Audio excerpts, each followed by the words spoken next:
Hello students, welcome you all. मैं Sushila Kaushik from GD memorial college. आज हम डिस्कस करेंगे मॉलिक्यूलर ऑर्बिटल अप्रोच। आज का हमारा टॉपिक रहेगा मॉलिक्यूलर ऑर्बिटल थ्योरी। इस थ्योरी को डिस्कस करने से पहले हम कुछ इसके बारे में टर्म्स या जो मेथड यूज हुआ है मॉलिक्यूलर ऑर्बिटल फॉर्मेशन के लिए, सबसे पहले हम उसको डिस्कस करते हैं। फर्स्ट हमारे पास है topic linear combination of atomic orbital. Linear combination atomic orbital is approximate method used to represent molecular orbital. Some conditions are required for this combination atomic orbital. These are the same energy of combining orbital. Means जो भी orbital combine करेंगे, molecular orbital की formation करेंगे, वो same energy के रहेंगे। Second हमारी condition रहेगी कि जो भी एटॉमिक ऑर्बिटल मॉलिक्यूलर ऑर्बिटल की फॉर्मेशन कर रहे हैं, उनकी सिमेट्री जो है वो सेम रहेगी। थर्ड हमारे पास है जो भी एटॉमिक ऑर्बिटल कंबाइन कर रहे हैं, उनकी ओवरलैपिंग प्रॉपर होनी चाहिए। Proper means for example S orbital अगर px ऑर्बिटल के साथ में कंबाइन कर रहा है, यहाँ पे ओवरलैपिंग होगी एक्सिस के अलोंग, तो यहाँ इलेक्ट्रॉन डेंसिटी है ही नहीं। इलेक्ट्रॉन डेंसिटी नहीं है तो ओवरलैपिंग पॉसिबल नहीं है। तो ओवरलैपिंग पॉसिबल, प्रॉपर ओवरलैपिंग का मतलब ये हुआ कि s ऑर्बिटल के साथ में ही फॉर्मेशन करेगा या s ऑर्बिटल px के साथ में फॉर्मेशन करेगा मॉलिक्यूलर ऑर्बिटल की, क्योंकि px अलोंग द एक्सिस है और s ऑर्बिटल की शेप तो चारों तरफ से ही एक जैसी होती है, तो उसका कोई फर्क नहीं पड़ने वाला। तो यहाँ पे क्या होगा, ओवरलैपिंग प्रॉपर होगी और यहाँ ओवरलैपिंग जो है प्रॉपर नहीं होगी। सेम सिमेट्री का भी मतलब यही है कि s ऑर्बिटल अपने जैसे ही, यानी कि s ऑर्बिटल के साथ में ही कंबाइन होकर मॉलिक्यूलर ऑर्बिटल की फॉर्मेशन करेगा। अदर ऑर्बिटल से फॉर्मेशन तभी पॉसिबल है जब उस ऑर्बिटल की सिमेट्री उस पहले वाले ऑर्बिटल के सेम हो तभी। ये था हमारा linear combination of atomic orbital, जिसमें एस ऑर्बिटल कंबाइन होके मॉलिक्यूलर ऑर्बिटल की फॉर्मेशन करेंगे। उतने ही मॉलिक्यूलर ऑर्बिटल बनते हैं जितने एटॉमिक ऑर्बिटल कंबाइन होते हैं। ये हमारे मॉलिक्यूलर ऑर्बिटल थ्योरी का फर्स्ट पॉइंट है। नेक्स्ट है, ये जो दो टर्म्स हमने यूज की हैं, bonding orbital and anti bonding orbitals, इसको देखते हैं कि ये क्या होता है। यहाँ से अभी हमने linear combination of atomic orbital में जो बात हमने की है अभी, उसमें ये कहा कि एस ऑर्बिटल आपस में कंबाइन होते हैं। वो कंबाइन होंगे तो मॉलिक्यूलर ऑर्बिटल बनेगा। यहाँ से जो मॉलिक्यूलर ऑर्बिटल बनेगा वो बॉन्डिंग मॉलिक्यूलर ऑर्बिटल होता है। वो कैसे होगा, जैसे कि एस ऑर्बिटल कंबाइन हो रहे हैं, तो यहाँ से जो नया मॉलिक्यूलर ऑर्बिटल बना है वो होगा बॉन्डिंग ऑर्बिटल, और जिसको बोलते हैं एटॉमिक ऑर्बिटल का कंस्ट्रक्टिव इंटरफेरेंस। कंस्ट्रक्टिव इंटरफेरेंस यानी कि ये पॉजिटिव होगा, दोनों मैच होंगे, दोनों मिलेंगे। लेकिन अगर डिस्ट्रक्टिव इंटरफेरेंस की बात होगी तब एस ऑर्बिटल और एस ऑर्बिटल की हम जैसे मैथ्स में करते हैं, एक पॉजिटिव एक नेगेटिव, तो यहाँ पे माइनस सब्ट्रैक्शन बोल सकते हैं डिस्ट्रक्टिव इंटरफेरेंस को। तो यहाँ से एटॉमिक ऑर्बिटल कंबाइन होगा और जो हमारे पास नया ऑर्बिटल बनेगा वो एंटी बॉन्डिंग ऑर्बिटल होगा। ये हमेशा क्या होता है, जो बॉन्डिंग मॉलिक्यूलर ऑर्बिटल बनता है वो हमेशा लोअर होता है एनर्जी में, लेकिन जो एंटी बॉन्डिंग मॉलिक्यूलर ऑर्बिटल बनेगा वो हमेशा हायर रहेगा एनर्जी में। जैसे कि यहाँ पे एक एटॉमिक ऑर्बिटल है, ये एटॉमिक ऑर्बिटल दोनों ही सेम एनर्जी के होंगे ये तो, लेकिन ये जब दोनों कंबाइन होंगे तब हमारे पास एक मॉलिक्यूलर ऑर्बिटल बनेगा which is lower in energy, that is called bonding orbital. And next orbital that is higher in energy is called anti bonding orbital. और यही सब बातें यहाँ पे लिखी हुई है। बॉन्डिंग ऑर्बिटल क्या होता है, लोअर इन एनर्जी, किससे, कॉरेस्पॉन्डिंग एटॉमिक ऑर्बिटल से। कॉरेस्पॉन्डिंग एटॉमिक ऑर्बिटल कौन है, जिन एटॉमिक ऑर्बिटल से ये फॉर्मेशन कर रहा है मिलके। एंटी बॉन्डिंग ऑर्बिटल क्या है, जो हायर है एनर्जी में, और कॉरेस्पॉन्डिंग एटॉमिक ऑर्बिटल, ये वाले दोनों जो ऑर्बिटल्स हैं इनसे हायर एनर्जी होगी इनकी। यानी कि आप ये भी कह सकते हो कि जो बॉन्डिंग ऑर्बिटल्स है वो स्टेबल ज्यादा होगा, किससे, एंटी बॉन्डिंग मॉलिक्यूलर ऑर्बिटल से।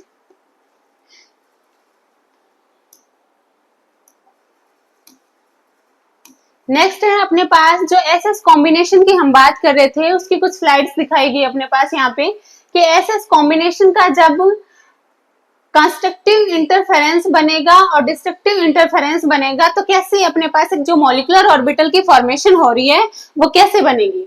जैसे कि एस एस कॉम्बिनेशन जो कंस्ट्रक्टिव इंटरफेरेंस बना अपने पास में, वो क्या हुआ, एक नया बॉन्डिंग मॉलिक्यूलर ऑर्बिटल बना जो कि है बॉन्डिंग मॉलिक्यूलर ऑर्बिटल, और जिसको हम कहते हैं सिग्मा। सिग्मा से इसको हम रिप्रेजेंट करते हैं। नेक्स्ट जो डिस्ट्रक्टिव इंटरफेरेंस बना था वो क्या कर रहा है, ये जो एक मॉलिक्यूलर ऑर्बिटल की फॉर्मेशन कर रहा है वो क्या है, sigma star, that is called anti bonding. ये था S S combination of atomic orbitals. Next हम कर रहे हैं PP combination of atomic orbitals. जैसे कि हमने अभी बात की थी थोड़ी देर पहले, px, py, pz, these lobes are perpendicular to each other। px जब आपस में कंस्ट्रक्टिव इंटरफेरेंस करेंगे तो यहाँ पे वही सेम कहानी है कि px और px दो एटॉमिक ऑर्बिटल हैं। दोनों एटॉमिक ऑर्बिटल जब कंबाइन होंगे तो दो ही नए मॉलिक्यूलर ऑर्बिटल की फॉर्मेशन होगी।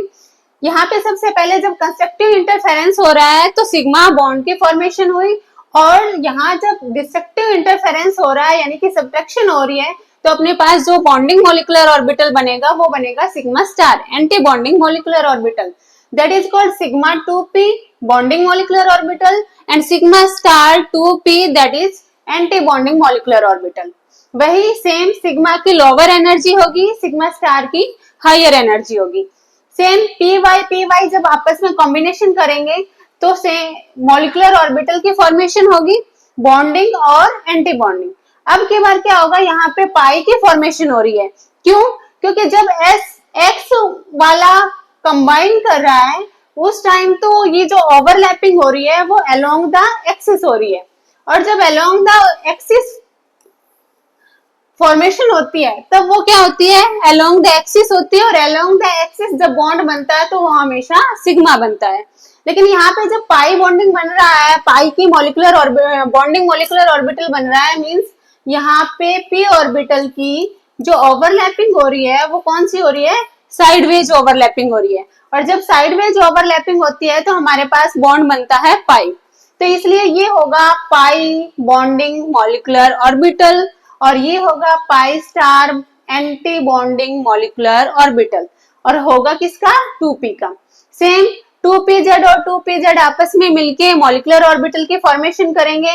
ये भी क्या करेंगे, ये भी क्या है, y और z एक्स एक्सिस के परपेंडिकुलर हैं, तो यहाँ पे भी हमारे पास जो ओवरलैपिंग होगी वो कौन सी होगी, साइडवेज ओवरलैपिंग होगी, जिससे यहाँ पे भी कौन सा बॉन्ड बनेगा, पाई बॉन्ड बनेगा, और ये पाई 2p कहलाएगा bonding molecular orbital, pi star 2p कहलाएगा anti bonding molecular orbital which is higher in energy.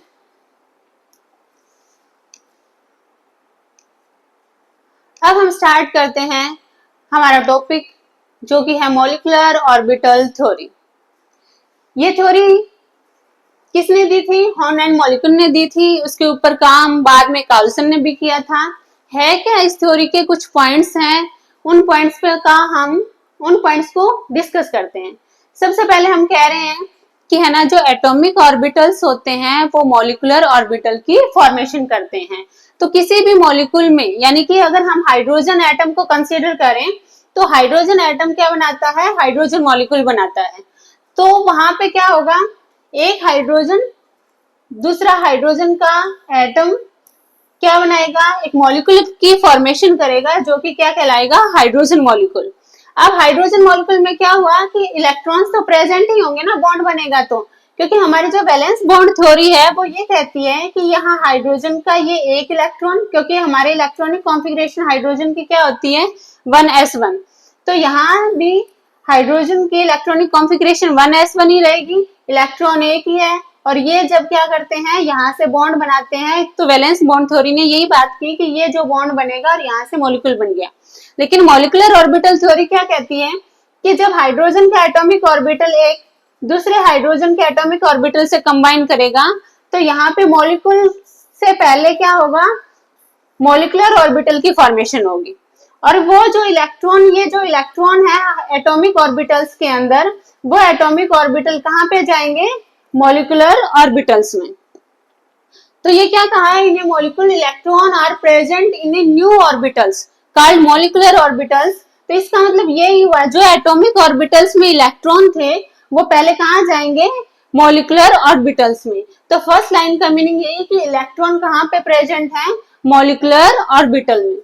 Second point अपने पास है, molecular orbitals are formed by combination of atomic orbital, जो कि linear combination of atomic orbital हमें बताता है कि एटॉमिक ऑर्बिटल कंबाइन करके मॉलिक्यूलर ऑर्बिटल बनाएंगे। अब जो एटॉमिक ऑर्बिटल कंबाइन करते हैं वो हमेशा किस में होने चाहिए, इक्वल एनर्जी के होने चाहिए। नेक्स्ट है कि number of molecular orbital formed is equal to the number of atomic orbital. हम पहले भी ये बात कर चुके हैं कि जितने एटॉमिक ऑर्बिटल कंबाइन करेंगे उतने ही मॉलिक्यूलर ऑर्बिटल बनेंगे। यहाँ पे देखा हमने हाइड्रोजन के केस में, ये हाइड्रोजन का एक एटॉमिक ऑर्बिटल था, इधर एक ऑर्बिटल हाइड्रोजन का है जिससे मॉलिक्यूलर ऑर्बिटल की फॉर्मेशन हो रही है और ये दो नए मॉलिक्यूलर ऑर्बिटल बने। तो कंबाइन किया दो ने और बने भी दो ही, यही ये रूल कहता है। फिर उसके बाद ये है कि two atomic orbital can combine to form two molecular orbital. Out of these two molecular orbital, one has a lower energy and other has a higher energy, जिसकी बात भी हम कर चुके हैं कि जो बॉन्डिंग मॉलिक्यूलर ऑर्बिटल होता है ये लोअर इन एनर्जी होता है और ये हायर इन एनर्जी होता है। हमेशा मॉलिक्यूलर ऑर्बिटल की जो शेप होती है वो डिपेंड करेगी कि एटॉमिक ऑर्बिटल ने कैसे एटॉमिक ऑर्बिटल ने कंबाइन किया है। एस ऑर्बिटल है तो एस ऑर्बिटल से रिलेटेड मॉलिक्यूलर ऑर्बिटल बनेगा, और पी वाला अगर कंबाइन कर रहा है तो पी वाले से रिलेटेड अपने पास मॉलिक्यूलर ऑर्बिटल की शेप आएगी। ये एमओटी के कुछ पॉइंट्स थे।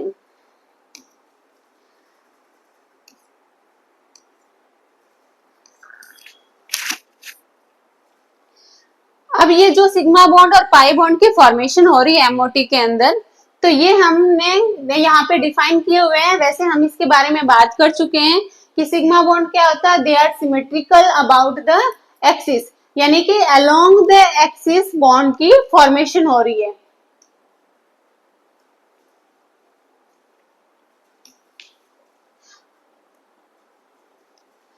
पाई बॉन्ड्स क्या होते हैं, पाई बॉन्ड साइडवेज ओवरलैपिंग होगी हमेशा, और साइडवेज ओवरलैपिंग में क्या होगा, जैसे कि p ऑर्बिटल है और ये आपस में कंबाइन कर रहे हैं और ओवरलैपिंग से पाई बॉन्ड की फॉर्मेशन हुई। और सिग्मा बॉन्ड में क्या हुआ, along the axis.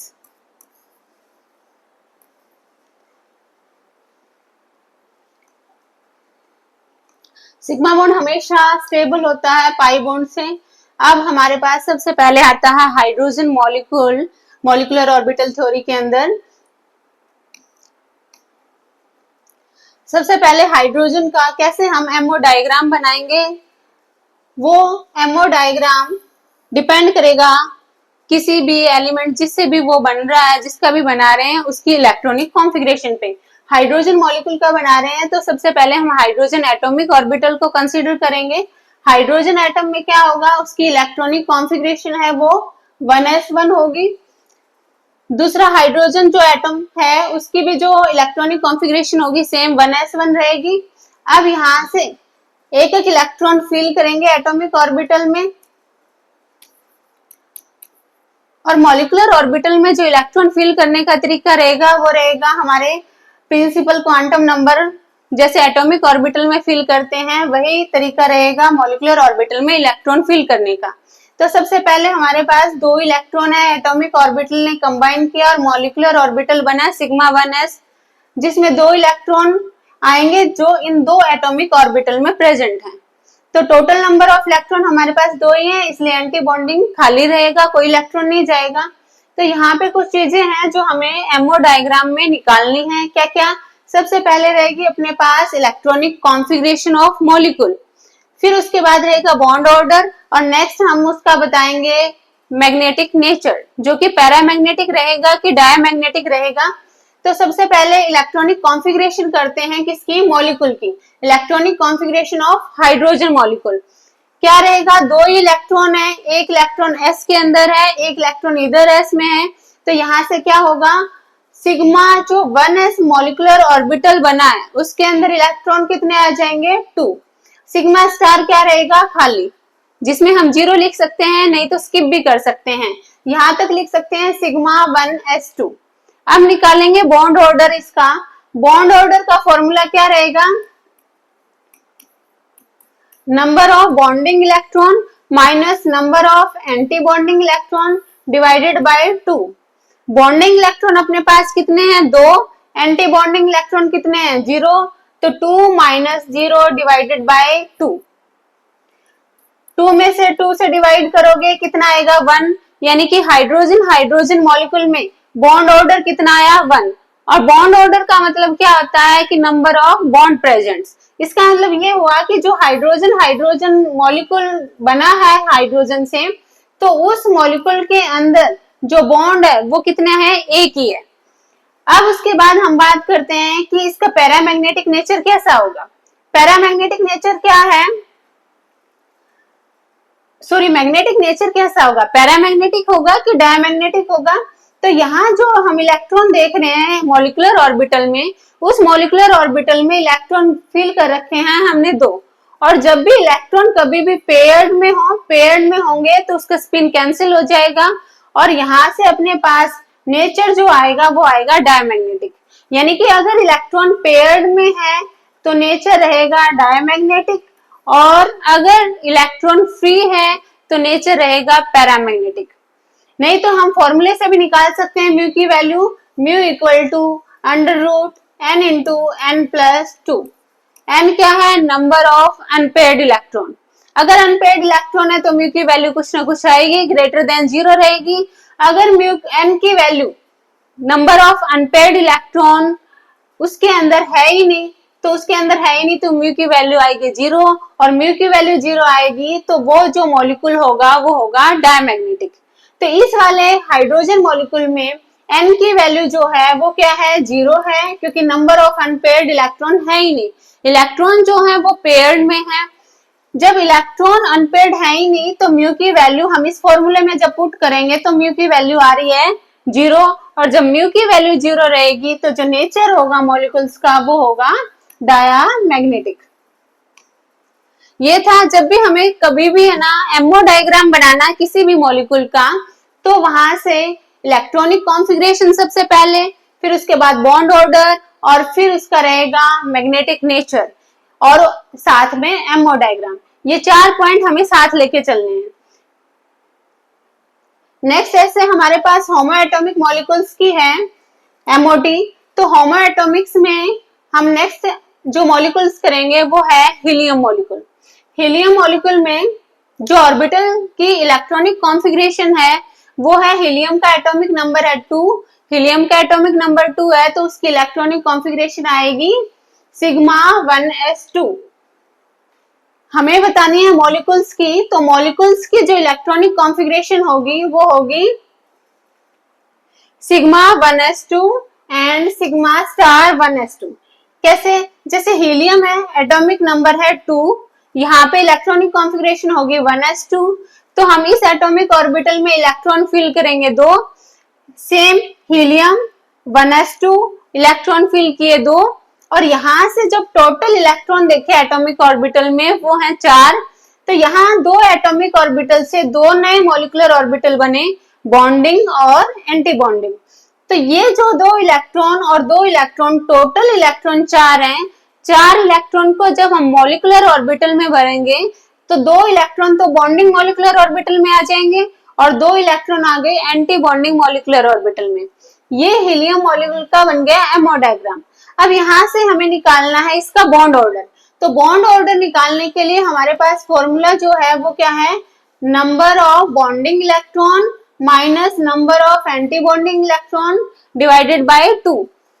Number of bonding electron कितने हैं ये एमओ डायग्राम में देखेंगे। यहाँ पे 2 इलेक्ट्रॉन है तो बॉन्डिंग इलेक्ट्रॉन 2, एंटी बॉन्डिंग में इलेक्ट्रॉन 2 और डिवाइडेड बाय 2। यहाँ पे आया 2 में से 2 माइनस कर रहे हैं 0 आ रहा है।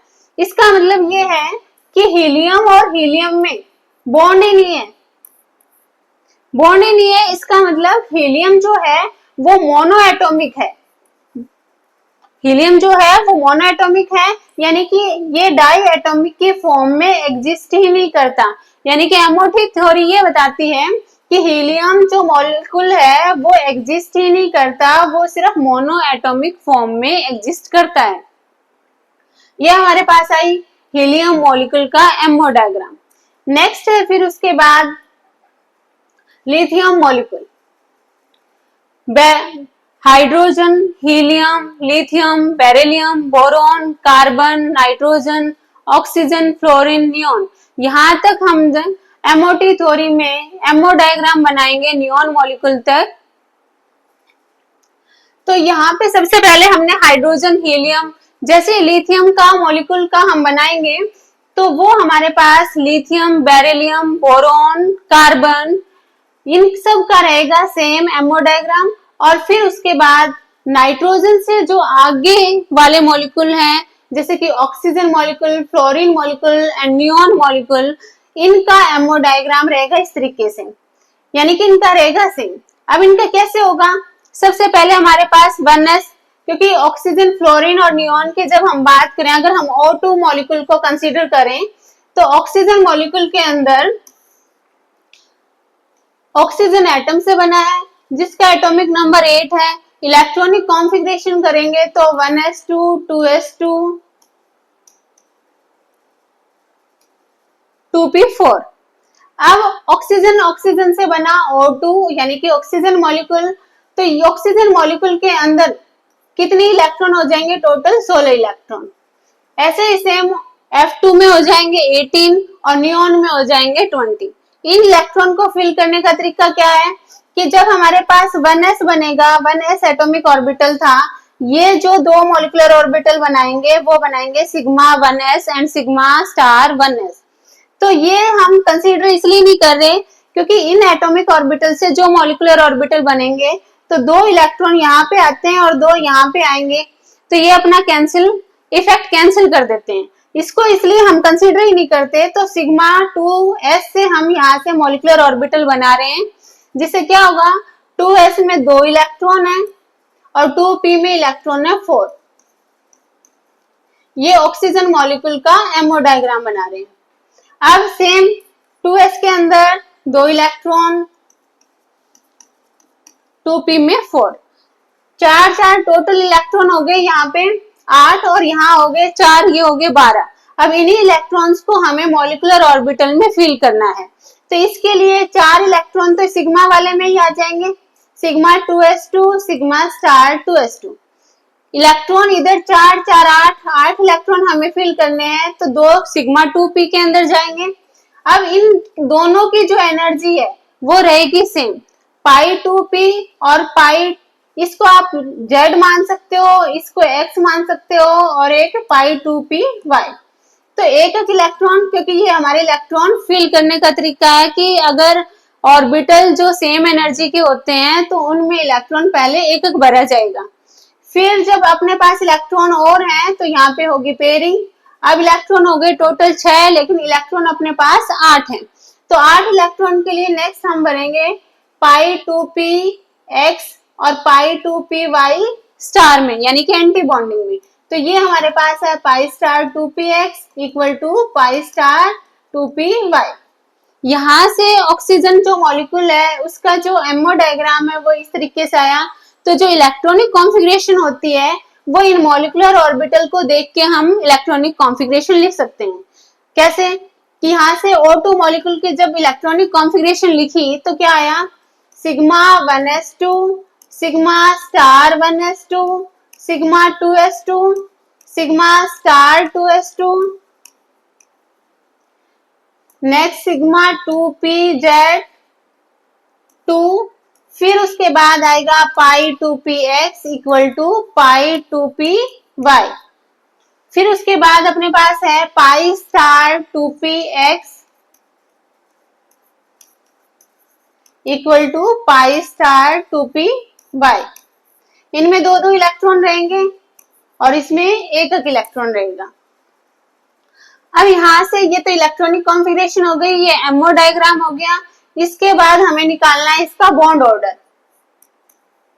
बॉन्ड ऑर्डर निकालने के लिए वही formula, number of bonding electron minus number of anti bonding electron divided by 2।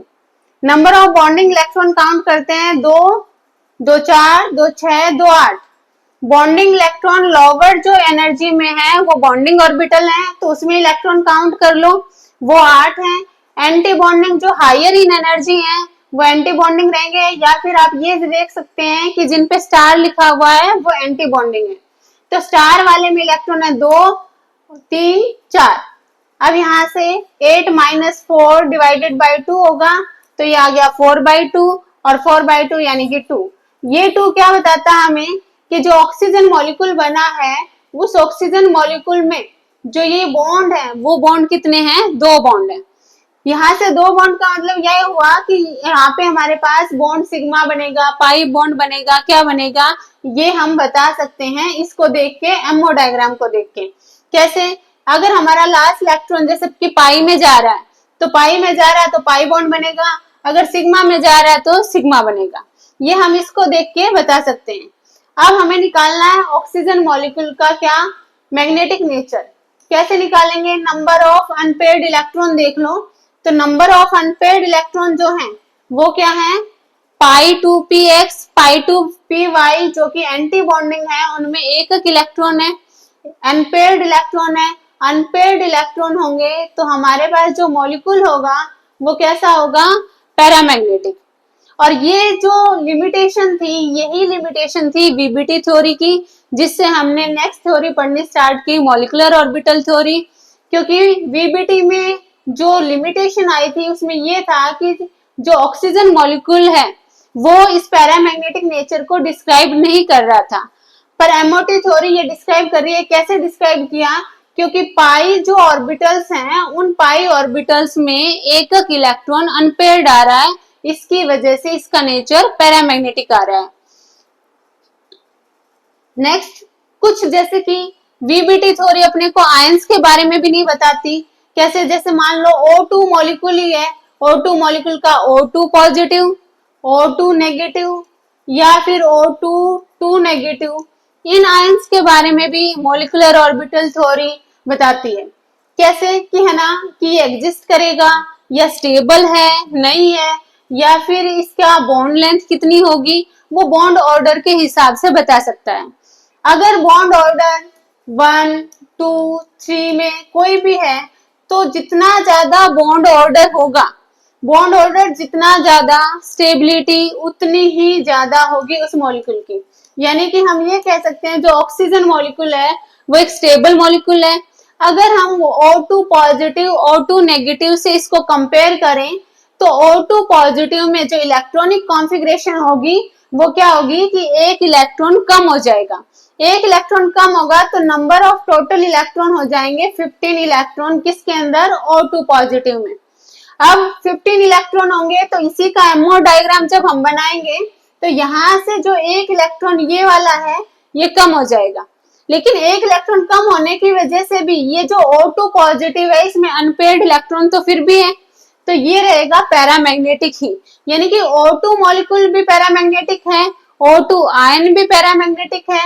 ऐसे ही O2 नेगेटिव को अगर हम देखें तो O2 नेगेटिव में इलेक्ट्रॉन हो जाएंगे 17 इलेक्ट्रॉन, एक इलेक्ट्रॉन बढ़ जाएगा नेगेटिव होने की वजह से। 17 इलेक्ट्रॉन कैसे फिल करेंगे, 16 तो पहले ही फिल थे, यहाँ पे 17 होंगे तो एक इलेक्ट्रॉन पेयरिंग में इधर आ जाएगा, क्योंकि एक साइड O नेगेटिव बन जाएगा तो इस साइड भी एक इलेक्ट्रॉन बढ़ जाएगा। और यहाँ 17 इलेक्ट्रॉन होने की वजह से जब हम बॉन्ड ऑर्डर निकालेंगे तो बॉन्ड ऑर्डर में क्या आ जाएगा, यहाँ पे 5 आ जाएगा। जब 8 - 5 करेंगे डिवाइडेड बाई 2 करेंगे तो जो बॉन्ड ऑर्डर आया वो आ जाएगा 1.5। यानी कि आप ये कह सकते हो कि बॉन्डिंग मॉलिक्यूलर ऑर्बिटल जो होते हैं उसमें इलेक्ट्रॉन बढ़ता है तो बॉन्ड ऑर्डर आता है हाई, और अगर electron anti bonding molecular orbital में बढ़ रहे हैं तो बॉन्ड ऑर्डर हो जाएगा कम। जैसे O2 में अपने पास बॉन्ड ऑर्डर आया 2, O2 पॉजिटिव में एक इलेक्ट्रॉन कम हो गया तो इसलिए अपने पास बॉन्ड ऑर्डर आया 2.5, और O2 नेगेटिव का जो बॉन्ड ऑर्डर आया वो आया 1.5। फिर ऐसे ही सेम O2 2 नेगेटिव का निकालोगे तो इलेक्ट्रॉन क्या हो जाएंगे, बढ़ जाएंगे एंटी बॉन्डिंग में। और इलेक्ट्रॉन जब बढ़ जाएंगे यानी कि पाई 2p x और पाई 2p y में दो दो इलेक्ट्रॉन हो जाएंगे, पेयरिंग हो जाएगी और यहाँ पे जो बॉन्ड ऑर्डर आएगा वो आ गया 1। यहां से हमें क्या पता चला कि O2 पॉजिटिव जो है वो ज्यादा स्टेबल है किससे, O2 से। O2 ज्यादा स्टेबल है O2 नेगेटिव से और O2 नेगेटिव ज्यादा स्टेबल है O22 नेगेटिव से। ये हमारा बॉन्ड ऑर्डर का ऑर्डर रहेगा और बॉन्ड ऑर्डर क्या होती है, बॉन्ड लेंथ के रिवर्स होती है, इसलिए जो बॉन्ड लेंथ का ऑर्डर हुआ वो होगा ऑक्सीजन में O2 पॉजिटिव, O2 का ज्यादा, फिर O2 नेगेटिव का, नेक्स्ट O2 नेगेटिव का। बॉन्ड ऑर्डर जितना ज्यादा बॉन्ड की स्टेबिलिटी उतनी ज्यादा और बॉन्ड लेंथ का होगा रिवर्स ऑर्डर। ये था ऑक्सीजन मॉलिक्यूल का एमओ डायग्राम। नेक्स्ट मॉलिक्यूल का एमओ डायग्राम, होमो एटॉमिक या हेटेरो एटॉमिक मॉलिक्यूल का एमओ डायग्राम नेक्स्ट क्लास में डिस्कस करेंगे। Thank you.